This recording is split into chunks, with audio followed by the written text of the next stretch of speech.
कमरे के भारी लकड़ी के दरवाजे पर गुल के नाजुक हाथों की ज़रबें अब मद्धम पड़ चुकी थीं। वो कई घंटों से चीख रही थी, मगर कमरा साउंड प्रूफ होने की वजह से उसकी आवाज़ बाहर आदारी तक नहीं पहुंच सकी थी। वो थककर उसी बंद दरवाजे के साथ फर्श पर ढेर हो गई थी। उसकी आंखें नींद और थकन से बोझल थीं और आखिरकार वो उसी हाल में सो गई। अचानक दरवाजा के लॉक में काट घूमने की आवाज़ आई और दरवाजा एक झटके से अंदर की तरफ खुला। गुल जो दरवाजे के साथ टेक लगाई बैठी थी, तवाज़न न बरकरार रख सकी और फर्श पर ऊंधे मुंह गिर गई। Oh my God! साथ, ये क्या है? ये लड़की यहाँ क्या कर रही है? एक तीखी ज़नाना आवाज़ कमरे में गूंजी। साथ जो नशे की ज़्यादती की वजह से लड़खड़ा रहा था, अपनी दोस्त सोनिया का सहारा लिए खड़ा था।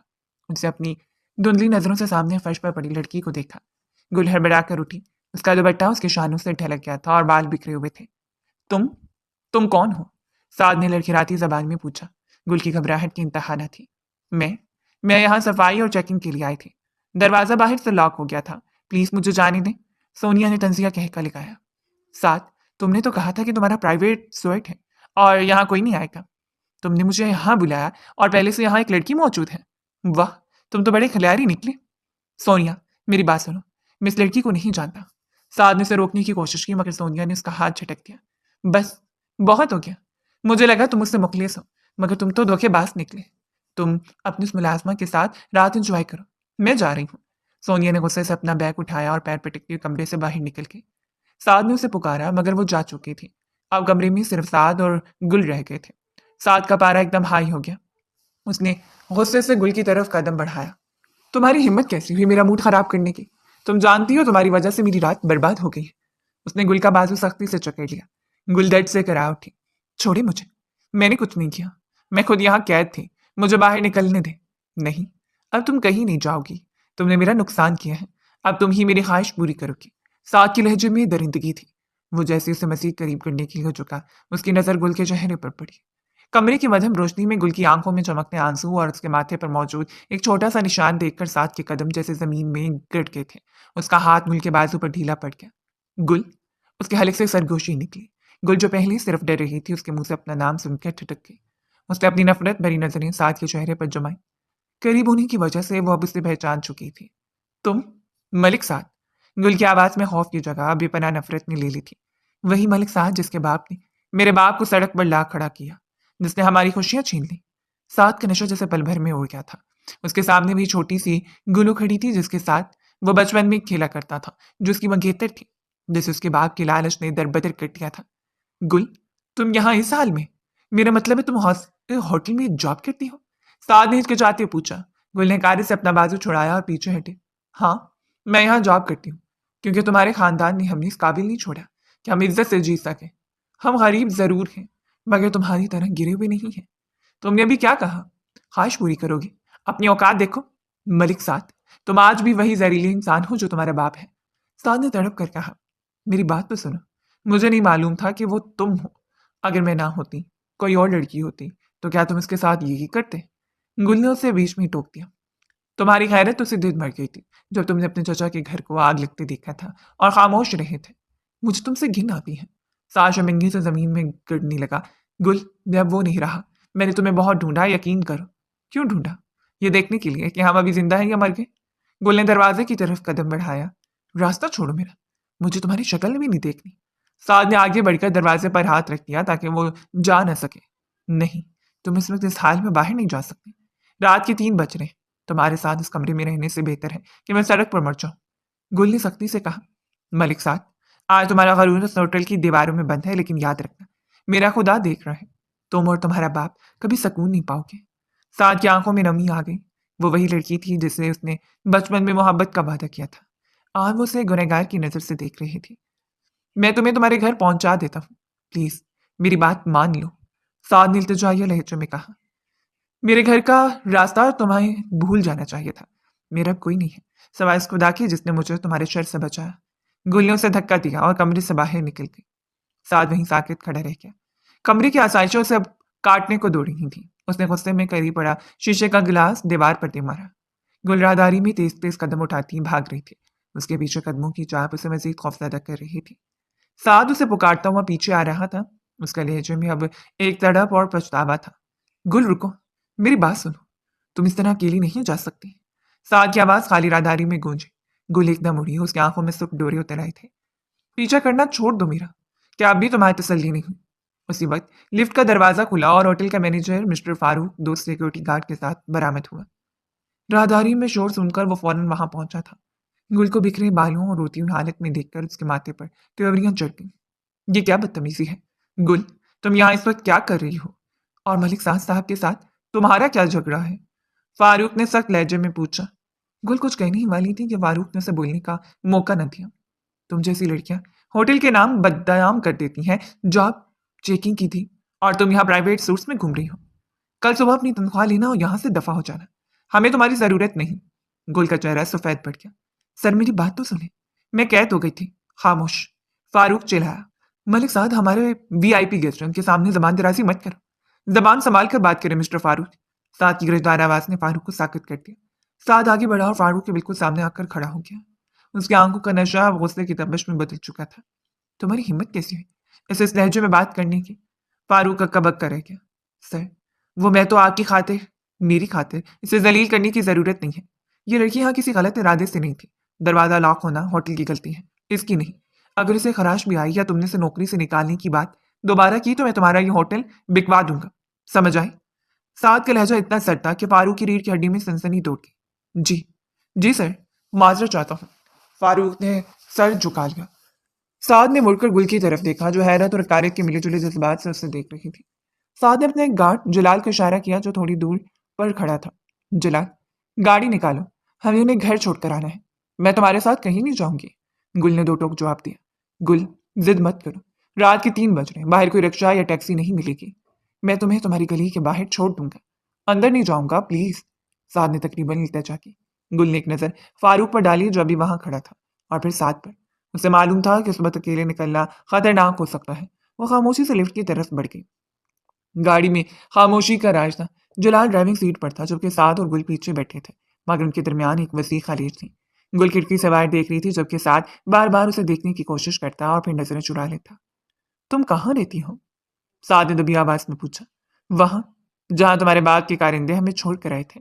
कच्ची बस्ती के उस पुराने मकान में, जिसकी छत पर बारिश में टिपकती थी। गुल ने बगैर मुझे जवाब दिया। साद को लगा किसी ने उसके दिल पर निश्चित चला दिया हो। गुल, मुझे नहीं मालूम था कि हालात इतने खराब हो जाएंगे। अबू ने कहा था कि चाचा अब्बास शहर छोड़कर किसी अच्छे इलाके में मुंतकिल हो गए हैं। गुल ने एक साथ कह कर लिखा। अच्छा इलाका? मलिक साहब, तुम्हारे बाप ने मेरे बाप की दस्तखत धोखे से लिए, हमारा कारोबार हड़प लिया और हमें सड़क पर फेंक दिया। मेरे बाप सदमे से पागल हो गए और फिर हमें छोड़कर चले गए। तुम्हें लगता है वो हमें किसी अच्छे इलाके में भेजते? साद के हाथ मुट्ठियों में भेज गए। अबू ने ऐसा क्यों किया? वो तुम भाई थे। भाई? गुल मुड़िया बरह रात उसकी आंखों में देखा। लालच का कोई रिश्ता नहीं होता। तुम भी तो उसी खून का हिस्सा हो। आज तुम जिस गाड़ी में बैठे हो, ये मेरे बाप के खून पसीने की कमाई से खरीदी गई है। तुम्हें शर्म नहीं आती? साद खामोश रहा। उसके पास कोई जवाब नहीं था। जलाल ने कच्ची बस्ती के एक तंग गली के मोड़ पर गाड़ी रोक दी। आ गया मेरा ठिकाना? गुल ने दरवाजा खोलते हुए कहा। गुल रुको। साद ने उसे रोकने की कोशिश की और जेब से अपना वॉलेट निकाला। ये रख लो, घर के खर्चे के लिए। गुल ने उसके हाथ में मौजूद नोटों की गिट्टी देखी और फिर हकारत से साद के चेहरे पर थूक दिया। ये पैसे? ये वही पैसे हैं ना जो तुमने सोनिया जैसी लड़कियों पर उड़ाने के लिए रखे थे। अपनी खैरात अपने पास रखो। हमें भूख मंजूर है, मगर तुम्हारे बाप का सदका नहीं। वो गाड़ी से उतरी और तेजी से अंधेरी गली में गायब हो गई। साद वहीं बैठा रहा, उसका हाथ लड़स रहे थे। साहब, जलाल ने धीरे से पुकारा। साद ने अपने चेहरे से पसीना पोंछा। जलाल, इस गली पर नजर रखो। मुझे पता करना है कि ये लोग यहाँ कैसे गुजर बसर कर रहे हैं। और सुनो, कल सुबह होटल जाकर पता करो कि गुल की ड्यूटी टाइमिंग क्या है। जी साहब। मगर मलिक हैदर साहब को पता चला तो? जलाल ने फिक्रमंदी से पूछा। अबू को पता चलने दो। अब मैं वो मलिक साथ नहीं रहा जो उनकी हर बात पर आंखें बंद करके जी कहता था। इस लड़की की आंखों में जो आग मैंने देखी है, मुझे सोनी नहीं देखी। साद ने गाड़ी की खिड़की से बाहर देखा, जहां सूरज तुलू होने की पहली किरण फूट रही थी, मगर उसे अपनी जिंदगी में सिर्फ अंधेरा ही नजर आ रहा था। वो जान गया था कि गुल को दोबारा पाना नामुमकिन नहीं तो मुश्किल तरीन जरूर होगा। अगले सुबह सूरज की रोशनी अभी पूरी तरह से जमीन पर फैली भी ना थी कि मलिक साद होटल के मैनेजर मिस्टर फारूक के ऑफिस में दाखिल हुआ। उसकी आंखों की सुर्खी बताती कि वो पूरी रात सोया नहीं था। फारूक जो अभी अपनी कुर्सी संभाल ही रहा था, साद को उसमें सामने देखकर हड़बड़ा कर खड़ा हो गया। सर, आप इतनी सुबह? खैरियत तो है? फारूक ने घबराते हुए पूछा। साद ने बगैर कोई तमहीद बांधे उसकी मेज पर हाथ मारा। गुल की फाइल आओ। मुझे उसके बारे में एक एक तफसील चाहिए। उसका एड्रेस, उसकी सैलरी, उसका ज्वाइनिंग लेटर, सब कुछ।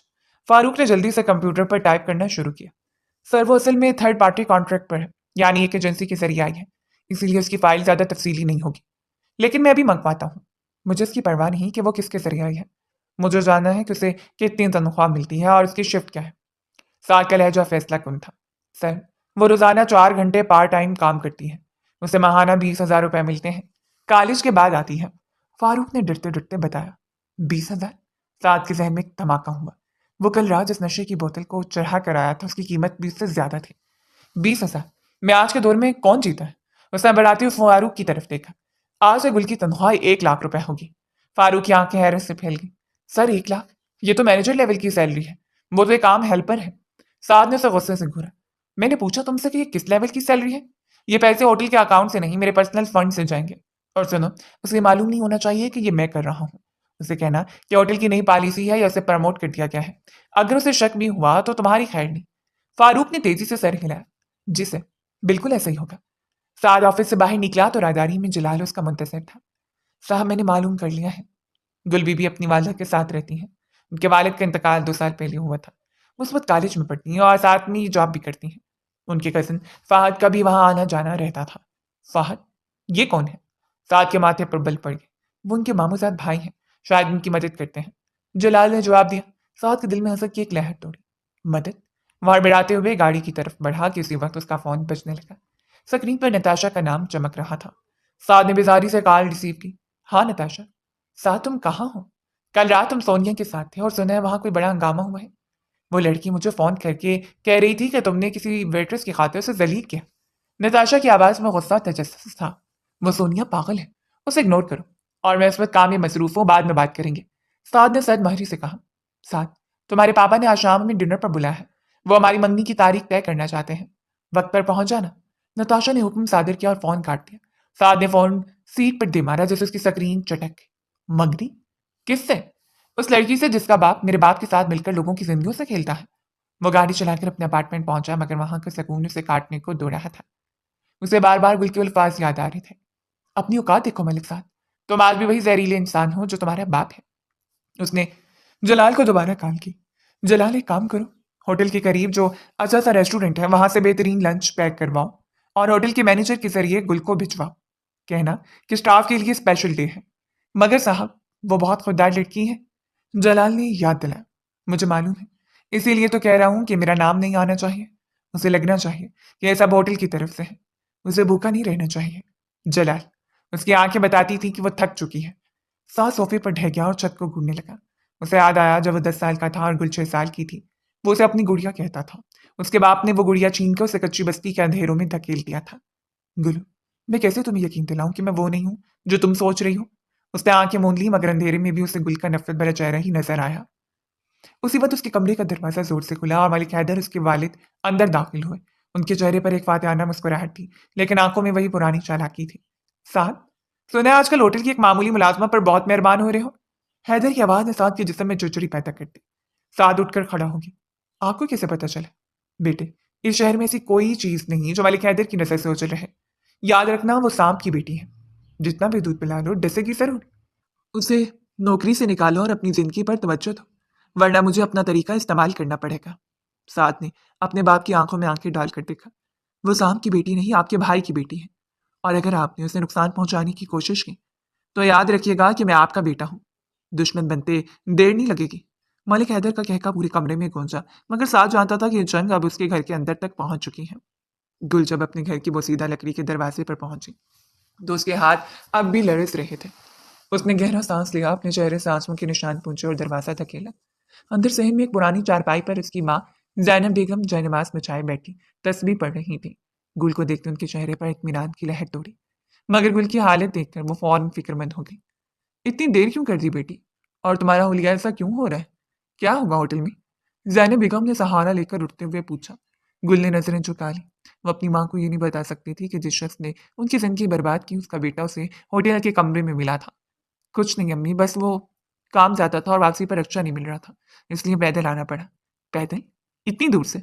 जैनब बेगम ने उसके माथे पर हाथ रखा। तेज बुखार से बुरा हाल हो रहा है। मैंने कहा था ये नौकरी छोड़ दे, हम फाका कर लेंगे, पर तुझे इस तरह गुलते नहीं देख सकती। अम्मी, फाकों से इज्जत नहीं बचती। गुल ने करवाहट से कहा और किचन की तरफ बढ़ गई, जहाँ मिट्टी के घड़े में थोड़ा सा पानी बचा था। अभी वो पानी पी ही रही थी कि बाहर किसी ने दरवाजा खटखटाया। ज़ैनब बेगम ने पूछा, कौन है इस वक्त? खाला, मैं हूँ, फ़हद। बाहर से मायूस आवाज़ आई। गुल ने जल्दी से अपना दुपट्टा दुरुस्त किया और दरवाज़ा खोला तो सामने फ़हद खड़ा था। उसके हाथ में एक छोटा सा लिफाफा था। फ़हद गुल के दूर के मामू का बेटा था, जो एक प्रिंटिंग प्रेस में काम करता था और अक्सर बेशतर उनकी खबरगिरी के लिए आ जाता था। फ़हद भाई, आप इस वक्त? गुल ने हैरत से पूछा। फ़हद अंदर दाखिल हुआ और ज़ैनब बेगम के करीब ही बैठ गया। खाला, वो प्रेस से कुछ ओवर टाइम के पैसे मिले थे, सोचा आपको दे दूं। आपकी दवाइयाँ खत्म होने वाली थी ना। बेटे, तुमने खुद इतनी मुश्किल से गुजारा करते हो, हमें क्यों शर्मिंदा करते हो? ज़ैनब बेगम ने माज़रत ख्वाना अंदाज में कहा। फ़हद ने मुस्कुराकर गुल की तरफ देखा। शर्मिंदगी? कैसी खाला? गुल मेरी छोटी बहन जैसी है। वैसे गुल, मैंने सुना है तुम्हारे होटल में कुछ नए मैनेजर्स आए हैं। सुना है वो लोग बहुत सख्त हैं। गुल के हाथ में मौजूद गिलास लरसने लगा। तुम्हें किसने बताया? बस मार्केट में खबरें तो फैलती रहती हैं। वैसे तुम वो नौकरी छोड़ क्यों नहीं देती? मेरी कंपनी में एक डाटा एंट्री ऑपरेटर की जगह खाली हुई है, मैं बात करूं? फाद ने संजीदगी से पूछा। गुल ने एक लंबी आह भरी। फाद भाई, वहाँ 20,000 मिलते हैं, आपकी कंपनी कितना देगी?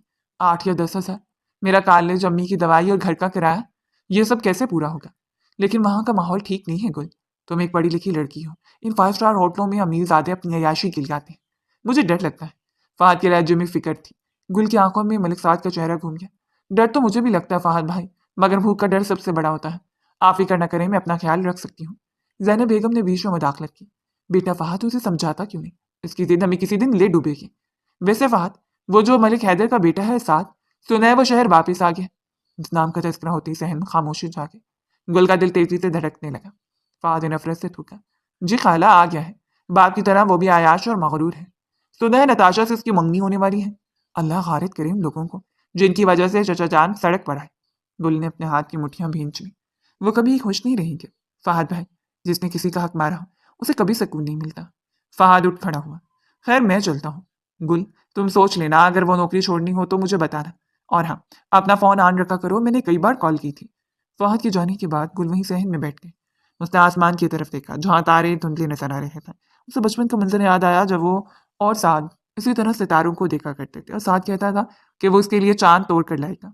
चांद तो नहीं तोड़ा तुमने साद, पर मेरा आसमान जरूर छीन लिया। उसने सरगोशी की। क्या कह रही हो बेटी? जैनब बेगम ने करीब आकर पूछा। कुछ नहीं अम्मी, बस थक गई हूँ। मैं सोने जा रही हूँ, कल फिर से उसे जहन्नम में जाना है, जहाँ मेरे अपनों के कातिल मुअज़्ज़ज़ मेहमान बनकर आते हैं। गुल ने तल्खी से कहा और अपने छोटे से कमरे में चली गई। उस रात गुल को नींद नहीं आई। उसे रह रहकर साथ का वो पछतावा भरा लहजा याद आ रहा था। मगर फिर मलिक हैदर का जालिमाना चेहरा सामने आ जाता, जिसने उसके बाप की लाश पर भी रहम नहीं खाया था। वो फैसला कर चुकी थी कि चाहे कुछ भी हो जाए, वो मलिक साहब के किसी जाल में नहीं आएगी। मलिक हाउस के वसीअ अरीज डाइनिंग हॉल में खामोशी का राज था। सिर्फ कीमती क्रॉकरी के टकराने की आवाज़ें आ रही थी। मेज की एक तरफ मलिक हैदर नहायत इत्मीनान से नाश्ता कर रहे थे, जबकि उनके सामने साथ बैठा बेदिली से काफ़ी के मग के साथ खेल रहा था। दीवार पर लगी कदावर पेंटिंग्स और फानूस उस घर की दौलत की गवाही दे रहे थे, मगर सांस को ऐसा लग रहा था जैसे वो किसी सोने के पिंजरे में कैद है। साथ, तुमने कल रात वाली बात पर कोई जवाब नहीं दिया।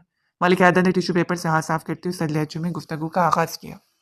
साद ने सर उठाया, उसकी आंखों के नीचे हल्के बताते थे कि वो सोया नहीं है।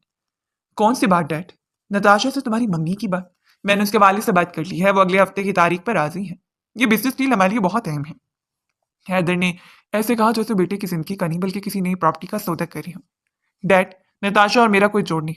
वो एक मगरूर और जिद्दी लड़की है, मैं उसके साथ जिंदगी नहीं गुजार सकता। साद ने साफ गोई से कहा। हैदर के माथे पर बल पड़ गए।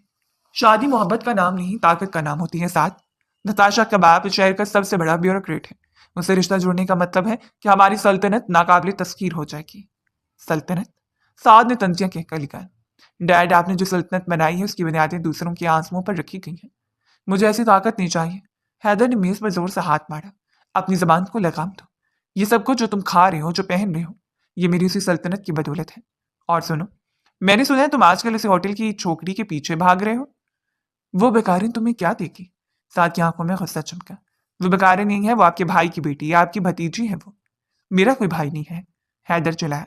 वो एक कमजोर आदमी था जिसने जब बिजनेस के मैदान में शिकस्त खाई, और उसकी बेटी सिर्फ एक मुलाजमा है। याद रखना साथ, अगर तुमने इस लड़की के चक्कर में नताशा से इनकार किया तो मैं इस लड़की का वो हाल करूंगा कि उसे मौत की दुआ मांगनी पड़ेगी। साथ कुछ कहने ही वाला था कि हाल के बड़े दरवाजे से नताशा नमूदार हुई। उसने डिजाइनर लिबास पहन रखा था और उसके चेहरे पर हमेशा की तरह एक फातिहाना मुस्कुराहट थी। Good morning uncle. Good morning Saad. Baby. Natasha ने करीब आकर साद के कंधे पर हाथ रखा, जिसे साद ने फौरन झटक दिया। नताशा के तेवर बदले। ओह, मूड खराब है। साद, मैंने तुम्हें कितनी बार कहा है कि सुबह सुबह इतना संजीदा मत रहा करो। देखो, मैंने तुम्हारे लिए क्या लिया है। उसने कीमती घड़ी का डिब्बा मेज पर रखा। मुझे किसी तोहफे की जरूरत नहीं है नताशा, साद ने सदमहरी से कहा। नताशा ने हैदर की तरफ देखा और फिर साद की तरफ मुड़ी। साद, मुझे पता चला है कि तुम आजकल बहुत चैरिटी कर रहे हो। होटल में किसी लड़की की सैलरी बढ़वाई है। क्या नाम है उसका? गुल? साद का दिल धक से रह गया। उसे मालूम था कि नताशा बहुत जासूस किस्म की लड़की है। तुम्हें से क्या? मुझे उससे बहुत कुछ है। साद, तो मेरे मंगेतर बनने वाले, और मैं नहीं चाहती कि कोई सड़क छाप लड़की तुम्हारा नाम इस्तेमाल करे। अंकल ने मुझे सब बता दिया। देखो, ऐसी लड़कियां सिर्फ पैसे के लिए जाल बिछाती हैं। वो तुम्हें ब्लैकमेल कर रही होगी ना? नताशा ने कार्य से कहा। साथ खड़ा हो गया। नताशा, अपनी जबान संभाल कर बात करो। तुम उसके पैरों की धूल के बराबर भी नहीं हो। वो खुददार है, तुम्हारी तरह दूसरों के टुकड़ों पर पलने वाली नहीं। नताशा का चेहरा गुस्से से सुर्ख हो गया। तुमने मेरी तौहीन की उस 2 टके की लड़की के लिए? वो 2 टके की नहीं है। साद ने धाड़ कर कहा। वो उस घर की वारिस है जिससे उसका हक छीना गया है। मलिक हैदर ने मुदाखलत की। बस करो साद। नताशा, तुम जाओ, मैं इससे बात करता हूँ। नताशा ने गुस्से से अपना बैग उठाया। अंकल, अगर ये लड़की इसी तरह दरमियान में रही तो मैं ये मंगनी तोड़ दूंगी, और मेरे पापा आपके खिलाफ जो एक्शन लेंगे वो आप जानते हैं। वो पैर पटकती हुई बाहर निकल गई। हैदर ने साथ की तरफ देखा। उनकी आंखों में अब सदमहरी थी। साथ, तुमने आग से खेल शुरू किया है। नताशा का बाप अगर बिगड़ गया तो हम सड़क पर आ जाएंगे। तो आ जाए डैड, कम से कम हमें सुकून की नींद तो आएगी। साद ने अपनी जैकेट उठाई। किधर जा रहे हो? इस गुनाह का अजाला करने जो आपने बरसों पहले किया था। साद वहां से निकला तो उसके जहन में सिर्फ एक ही बात थी। गुल को बचाना होगा। उसे अंदाजा हो गया था कि नताशा और उसके डैडी अब खामोश नहीं बैठेंगे। नताशा की अना को ठेस पहुंची थी, और ऐसी औरतें सबसे ज्यादा खतरनाक होती हैं। वो अपनी गाड़ी में बैठा और सीधा होटल की तरफ रवाना हुआ। उसे मालूम था कि गुल वहां पहुंच चुकी होगी। उसे खबरदार करना था, लेकिन वो ये भी जानता था कि गुल उसकी एक बात भी नहीं सुनेगी। जलाल, साद ने फोन किया जो पहले ही होटल पहुंच चुका था। गुल की गिरगिरा सख्त कर दो। कोई भी मशहूर शख्स के करीब नहीं आना चाहिए। और सुनो, नताशा पर नजर रखो, वो कुछ भी कर सकती है। साद ने गाड़ी की रफ्तार बढ़ा दी। उसे लग रहा था कि वक्त उसके हाथों से रेत की तरफ फिसल रहा है। एक तरफ उसका पछतावा था और दूसरी तरफ उसके बाप की हवस। उन दोनों के दरमियान एक मासूम लड़की की जिंदगी दाव पर लगी थी। गुल ने अपना पुराना मगर साफ सुथरा बैग कंधे पर संभाला और उस पर एक बहुत इमारत की तरफ देखा जिसका शीशा धूप में चमक रहा था। होटल की चार छोड़े से 2 दिन हो चुके थे, क्योंकि मिस्टर फारूक का रवैया और वहां का दम घुटता में माहौल अब उसकी बर्दाश्त से बाहर था। फाद ने उसे उस नई कंपनी के बारे में बताया था कि यहाँ डाटा एंट्री के लिए एक जगह खाली है और तनख्वाह भी माकूल है। गुल ने एक लंबा सांस लिया और अंदर दाखिल हुई। इसे मालूम नहीं था कि वो जिस इमारत में कदम रख रही है वो मलिक साद के साद ग्रुप ऑफ इंडस्ट्रीज का हेड ऑफिस है।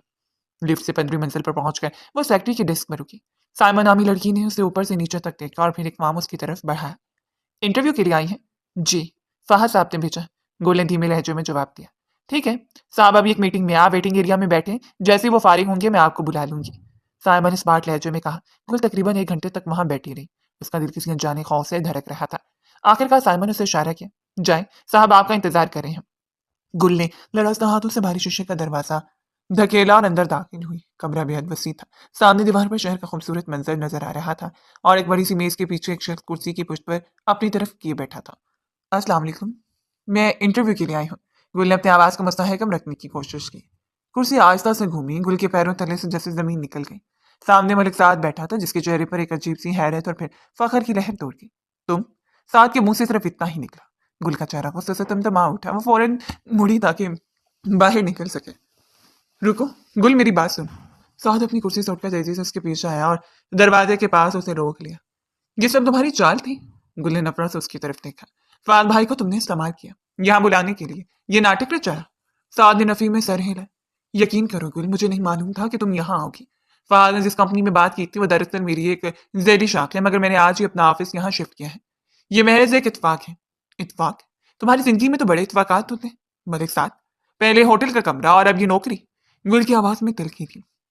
साद ने गहरा सांस